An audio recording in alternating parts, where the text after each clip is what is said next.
लालपुर गांव के एक गरीब किसान परिवार में जन्मा रामू बचपन से ही होशियार था। माँ बाप कहते, हम खेत में पसीना बहाएंगे, लेकिन अपने बेटे को पढ़ाएंगे, उसे शहर भेजेंगे। कर्ज लेकर उन्होंने रामू को पढ़ने के लिए पास के शहर सागर भेजा। रामू का सपना था बड़ा अफसर बनकर गांव का नाम रोशन करना, लेकिन किस्मत और सिस्टम दोनों ने धोखा दे दिया। पेपर लीक, सरकारी लापरवाही और ऊपर से घर की गरीबी। रामू ज्यादा दिन शहर में टिक नहीं पाया।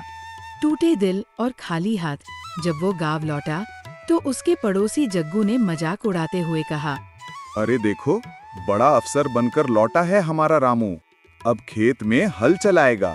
गांव के कुछ लोग हंसे, कुछ ने दया दिखाई, पर रामू ने सोचा, मैं साबित करके दिखाऊंगा कि मेरी हार मेरे सपनों का अंत नहीं है।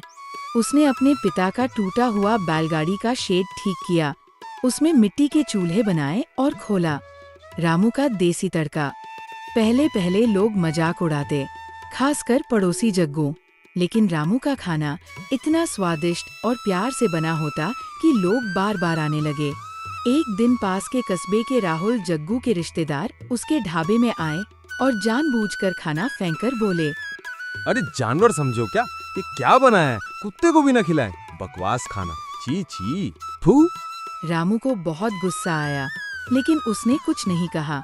उसने अगले दिन और भी मेहनत की, मसाले खुद पीसे, चिकन ताजा बनाया और ढाबे में बैठने की जगह साफ सुथरी कर दी। धीरे धीरे उसका ढाबा इतना फेमस हो गया कि कस्बे के लोग भी वहां आने लगे। जग्गू और राहुल जलते जलते रह गए। एक दिन जब गांव में मेले का आयोजन हुआ, तब पंचायत के मुखिया जी ने रामू को 40 प्लेट खाने का ऑर्डर दिया। थोड़ी देर में खाना बनकर तैयार हो गया। जैसे ही मुखिया और मुखिया के करीबियों ने खाना चखा, सब हाथ चाट चाट खाते रह गए। सबने रामू के खाने की तारीफ करने लगे।